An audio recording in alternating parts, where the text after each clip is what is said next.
Audie Murphy, the most decorated man of World War II, who went on to become a movie star, was found dead this afternoon in the wreckage of a light plane in the hills of Virginia. America's greatest war hero died in a mysterious plane crash, and the truth they buried with him is darker than anyone imagined. Audie Murphy, the most decorated American soldier of World War II, died in a plane crash on May 28, 1971, near Roanoke, Virginia. But what the world was told about that crash barely scratches the surface of a much deeper mystery. For decades, people accepted the official story: bad weather, pilot error, tragic accident. However, when you start digging into the details surrounding Murphy's final years, his business dealings, and the circumstances of that fatal flight, a different picture emerges. The Audie Murphy mystery isn't just about how he died. It's about what he was investigating, who wanted him silenced, and why certain facts were deliberately buried along with America's greatest hero. Audie Leon Murphy was born June 20th, 1925, near Kingston, Texas, into poverty so severe that survival itself was a daily battle. His father abandoned the family when Audie was young, leaving him to help support his mother and 11 siblings. The family was so poor that they often went hungry. Young Audie learned to hunt rabbits and squirrels to put food on the table. He dropped out of school in the 5th grade to work and help feed his brothers and sisters. This early responsibility forged a character that would later astonish the world. The Murphy family lived in a small wooden shack with no electricity or running water. Audie's mother worked as a sharecropper, picking cotton for pennies. When she became sick, teenage Audie took over as the head of the household. He worked whatever jobs he could find, picking cotton, hauling hay, doing odd jobs around town. The hard life taught him to be tough, reliable, and never give up. These lessons would serve him well in the war that was coming. When World War II erupted, Murphy tried to enlist in every branch of the military. At just 5 feet 5 inches tall and weighing only 110 pounds, he looked more like a boy than a soldier. The Navy rejected him for being too small. The Marines said he was too short. The paratroopers turned him down too. Finally, the Army accepted him, though many officers doubted such a small young man could handle combat. They were about to discover just how wrong they were. Murphy's combat record reads like something from a movie script. He received 33 awards and decorations, including the Medal of Honor, Distinguished Service Cross, and Silver Star. But these medals only hint at the incredible bravery he showed again and again on the battlefields of Europe. Murphy first saw combat in Sicily in 1943. Even though he was just 18 years old, he quickly proved himself as a natural fighter and leader. His fellow soldiers were amazed by his calm under fire and his ability to make split-second decisions that saved lives. He had a special talent for reading the battlefield and knowing exactly where the enemy would attack next. His most famous action occurred on January 26, 1945, near Holtzwihr, France. German tanks and hundreds of enemy soldiers were advancing on Murphy's position. Most of his men were dead or wounded. Murphy was hit by shrapnel in his leg, but he refused to retreat. Instead, he climbed onto a burning tank destroyer that could explode at any moment. Using the tank's machine gun, he single-handedly held off an entire German company for over an hour. For more than 60 minutes, Murphy stood on that burning tank, firing at waves of German soldiers trying to overrun his position. Enemy bullets whistled past his head. Artillery shells exploded all around him. The tank beneath his feet was on fire and could blow up at any second. But Murphy never wavered. He killed dozens of enemy soldiers and wounded many more. His incredible stand gave American reinforcements time to arrive and push back the German attack. When the battle was over, Murphy had saved his entire unit and turned what looked like certain defeat into victory. This heroic act became legendary, but it was just one of many incredible feats during his service. By the end of the war, Murphy had killed 240 enemy soldiers and been wounded 3 times. He was still only 20 years old. After the war, Murphy's transition to Hollywood seemed like a fairy tale ending to his heroic story. Life magazine featured him on their cover, calling him the most decorated soldier. Hollywood scouts noticed the handsome young war hero and offered him movie contracts. Murphy starred in 44 films between 1948 and 1969. His most successful movie was To Hell and Back in 1955, where he played himself in the story of his own wartime experiences. The movie was based on his best-selling autobiography and became Universal Studios' biggest hit until Jaws came along 20 years later. The movie made Murphy wealthy and famous beyond his military achievements. He bought a ranch in California and seemed to be living the American dream. Fans loved him because he was a real hero, not just an actor pretending to be tough. For most people, this would have been enough.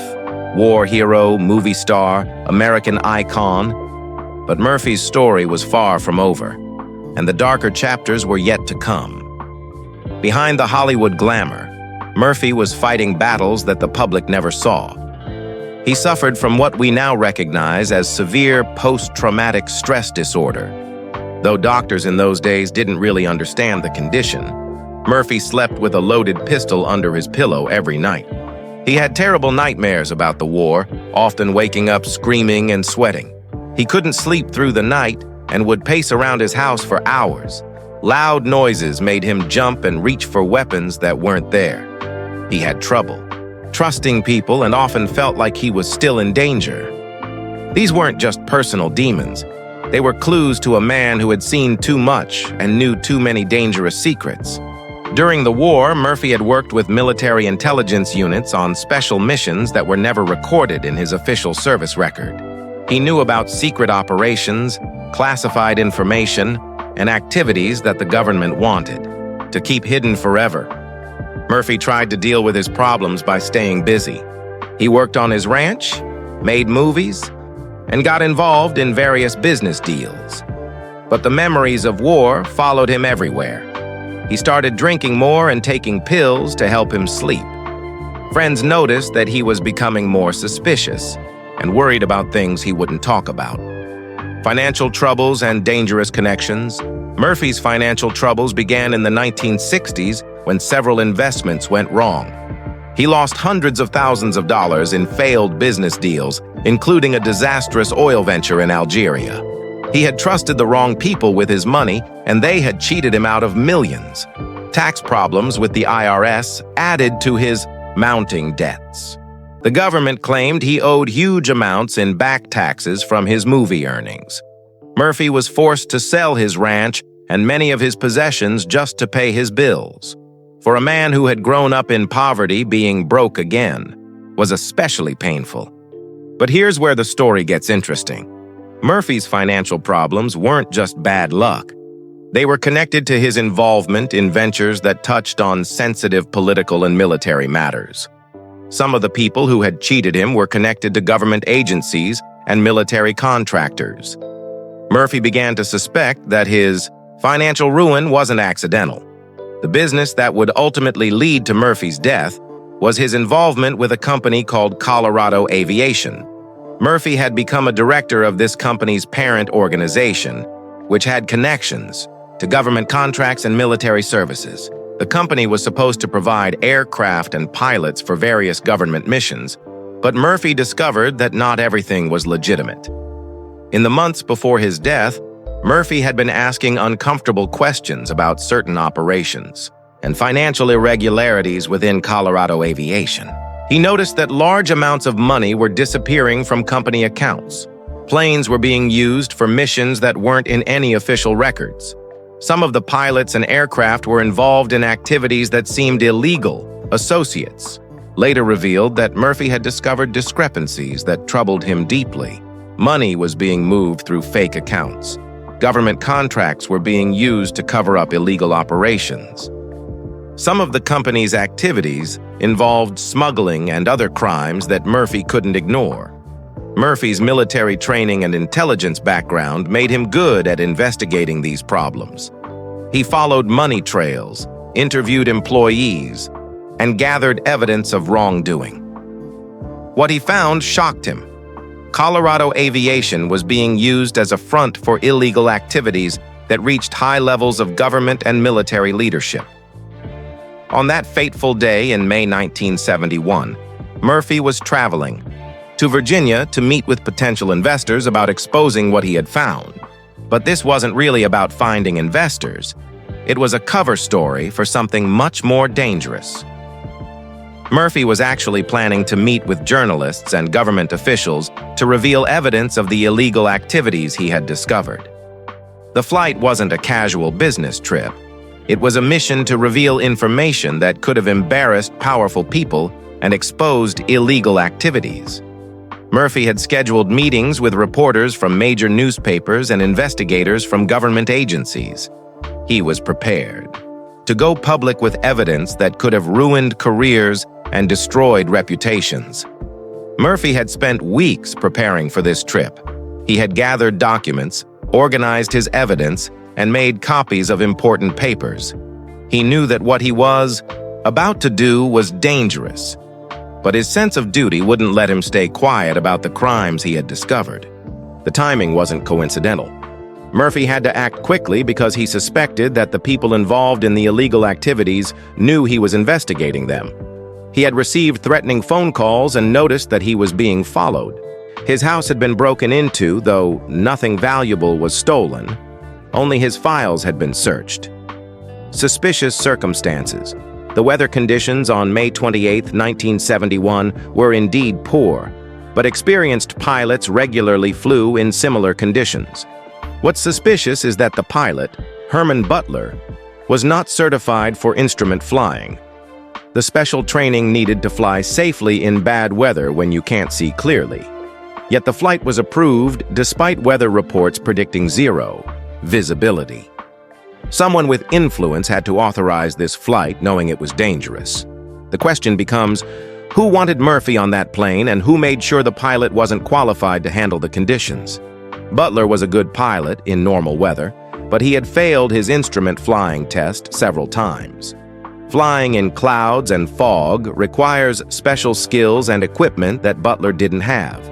Any responsible person would have canceled the flight or found a different pilot. Instead, someone made sure that Murphy got on a plane with a pilot who couldn't handle the expected weather conditions. The plane was an Aero Commander, a reliable aircraft that shouldn't have crashed in the conditions they faced. The plane had been recently inspected and was in good working order. The route was familiar to Butler, and he had flown it many times before in good weather. Everything should have been routine except for the weather and Butler's lack of instrument training. The Aero Commander crashed into Brush Mountain near Roanoke, Virginia, killing all 6 people aboard. The crash wasn't discovered until 3 days later, which is unusual for several reasons.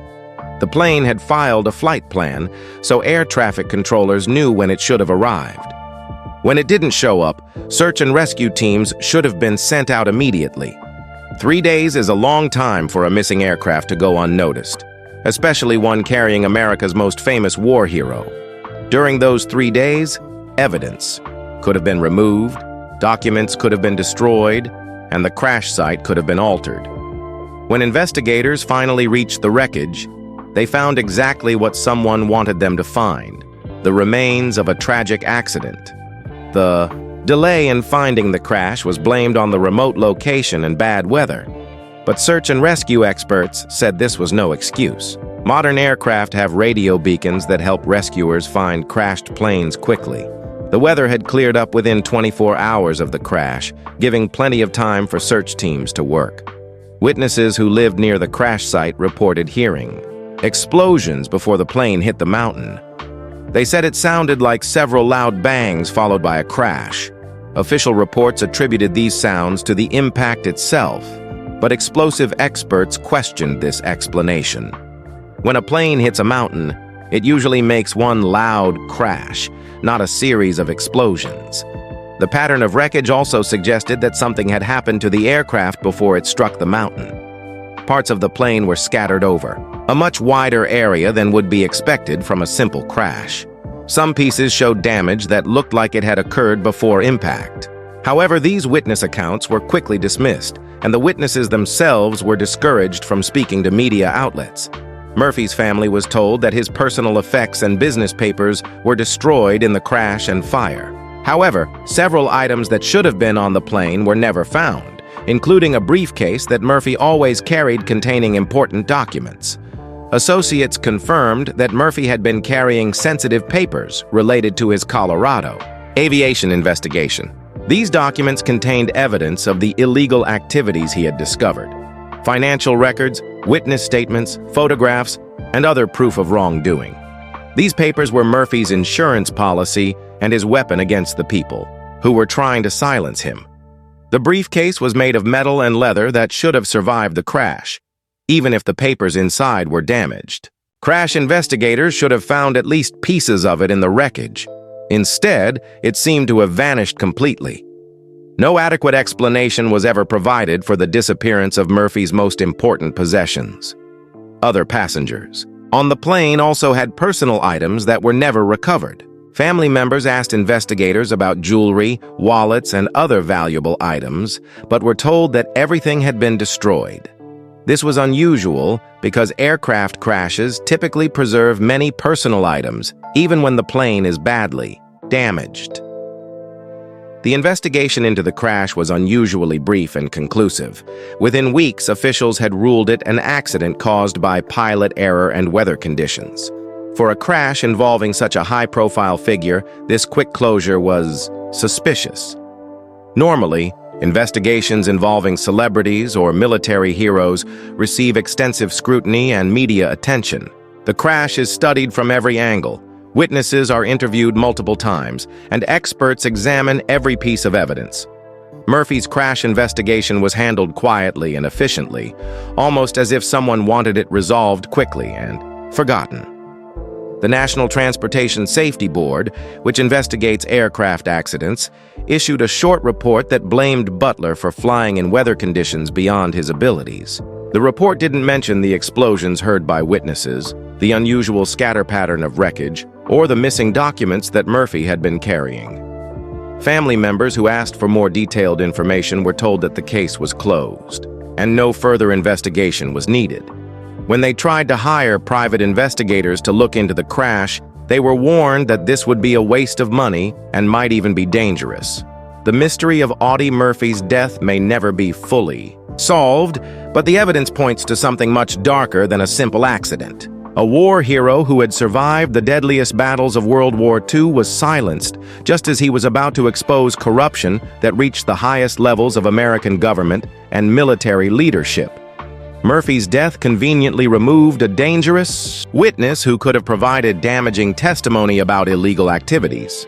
The investigation he was pursuing disappeared with him, and no one else stepped forward to continue asking the uncomfortable questions he had raised. The legacy of Audie Murphy should be one of unquestioned heroism and sacrifice. Instead, it's clouded by questions about how he died and what truths died with him. The mystery isn't just worse than we thought. It's a deliberate deception that has hidden the truth for over 50 years. Murphy fought courageously against America's enemies abroad, but his final battle might have been against enemies much closer to home. The small-town boy who became America's greatest war hero deserved better than to be silenced by the very people he had served so faithfully. The truth about American heroes deserves to be uncovered. Some mysteries are too important to stay buried forever.